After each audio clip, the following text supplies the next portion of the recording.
मैं ज्योतिषी राम गोपाल भारद्वाज ज्योतिष केंद्र में आपका स्वागत करता हूँ। ज्ञान की गंगा की चर्चा को आगे बढ़ाते हुए आज हम बात कर रहे हैं विवाह कब होगा, जिसको शादी का लगन भी कहते हैं। लगन कब शुरू होगा। बहुत से पेरेंट्स आते हैं हमारे पास जो कि अपने बच्चे की, चाहे लड़के की चाहे लड़की की, शादी कब होगी।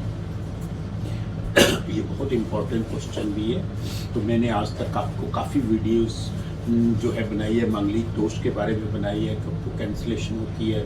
फिर उसके बाद में अष्टकूट मिलान के बारे में 8 वीडियोस मैंने बनाई हैं। आपको वो सारी समझ आ गई होंगी। आगे हमारी 2-4 वीडियोस इस टॉपिक पे बनेगी विवाह के बारे में। जैसे क्या विवाह किस दिशा में होगा उसके बारे में अलग से बताएंगे। विवाह कब होगा उसके बारे में आज हम बताने जा रहे हैं। विवाह सक्सेस होगा नहीं होगा उसके बारे में, विवाह कैसे होगा उसके बारे में भी बनाएंगे। लव मैरिज होगी या अरेंज मैरिज होगी। चलो खैर नहीं हो, हम टॉपिक शुरू करते हैं। विवाह कब होगा। जैसे कि मैंने यहाँ पे एक एग्जाम्पल से एक मेष लगन की कुंडली बनाई है, जिसमें मेष लगन का स्वामी मंगल होता है। मंगल से शुरू होता है। कोई भी कुंडली ले लो, लगन कुंडली आपको लेनी है। कोई भी कुंडली ले लो, उसकी लगन कुंडली जो है उसका सप्तम भाव जो है वो पार्टनर हाउस होता है। जिसको जैसे ये लड़के की कुंडली है तो उसकी वाइफ का या लड़की का पार्टनर हाउस ये होगा। अगर लड़की की कुंडली है तो उसके पति का जो है ये वाला 7th हाउस जो है उसके पति का होगा। इससे हमें स्थितियों को पता चलता है कि मैरिज लाइफ कब होगी, कैसे होगी, क्यों होगी या नहीं होगी। वो सारी चीजें इसी भाव से पता चलती है, 7th हाउस से। अब ये मेष लगन की कुंडली में इसके 7th हाउस जो है शुक्र के पास में है। अब इस पे कंडीशंस एप्लीकेबल होती हैं। कब और कैसे हम जाने कि ये शादी कब और कैसे योग बनता है। अब सबसे पहले सप्तमेश की दशा और अंतर्दशा। मान लो कि कोई भी कुंडली हम बनाते हैं, उसका विश्लेषण करते हैं, उसमें महादशाएं होती हैं। उसमें शुक्र की दशा भी आएगी, महादशा भी आएगी, अंतर्दशा भी आएगी। हमें कुंडली में जब आदमी मैरिजेबल एज में पहुंच जाता है तो पेरेंट्स आते हैं तो हम देखते हैं कि उसकी दशा निकल गई या आने वाली है, या अगर लेट आ रही है महादशा, तो कोई भी दशा चल रही है उसमें अंतर्दशा शुक्र की चल रही है या नहीं चल रही। सबसे पहले हमें देखना है या प्रियंतर या सूक्ष्म दशा जो है शुक्र की चल रही है कि ये एक योग बनाएगा, मैरिज का योग बनाएगा। सप्तमेश जो है ये इसको पहली कंडीशन माना गया है कि सप्तमेश जैसे इस कुंडली में शुक्र की दशा या अंतर्दशा जब भी आएगी, किसी की भी दशा चल रही है उससे कोई मतलब नहीं। लेकिन अगर शुक्र की महादशा चल रही है फिर तो कोई दिक्कत वाली बात ही नहीं है। अगर कोई और दशा भी चल रही है, उसकी अंतर्दशा शुक्र की कब आएगी तो ये योग बना देगा। अब आपको मैंने पढ़ा भी रखा है, पहले भी बता रखा है कि विवाह करवाने वाला ग्रह बृहस्पति होता है। शादी का कारक ग्रह बृहस्पति को माना गया है। जैसे आम लोग पे कई लोग आते हैं कहते हैं आजकल तारा डूबा हुआ है, इसका क्या मतलब होता है। जब बृहस्पति अस्त हो जाता है किसी कारणवश तो उसमें क्या है कि उसको तारा डूबा कहते हैं।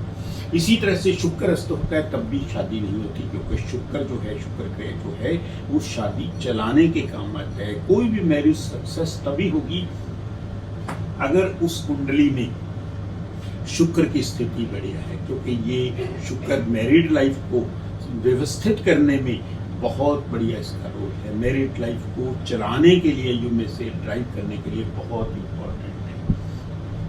इसी तरह से चौथा इंपॉर्टेंट पार्ट है राहु की दशा और अंतर्दशा।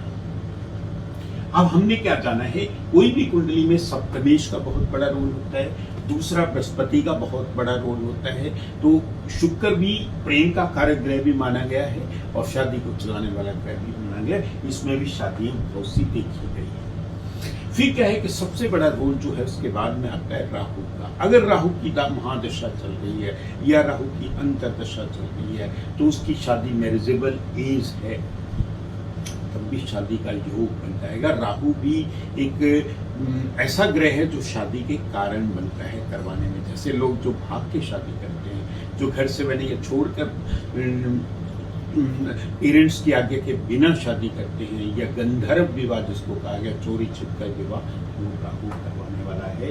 इस तरह से हमने क्या जाना है वो मैंने आपको बताया। कोई भी लगन कुंडली से उसके सप्तमेश की स्थिति को जानना है। उसके बाद में बृहस्पति की जो है, जैसे सपोज करो ये गोचर के बृहस्पति ने शादी करवानी है, अगर हम इसकी दशा और अंतर्दशा नहीं भी आ रही, लेट है, तो जैसे बृहस्पति आज के टाइम में यहाँ पे चल रहा है वृषभ राशि में गोचर का बृहस्पति, तो अगर वो पूर्ण रूप से अगले साल मिथुन राशि में चलेगा, उसकी पंचम दृष्टि पार्टनर हाउस पे पड़ेगी, लाइफ पार्टनर पे, तो इसका योग चालू हो जाएगा। 13 महीने के लिए बृहस्पति एक राशि में विराजमान रहता है, ये आप लोगों ने पढ़ लिया है।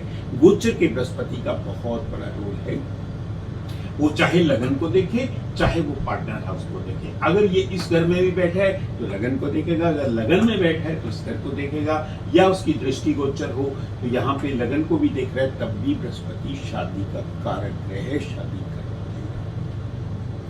God bless you.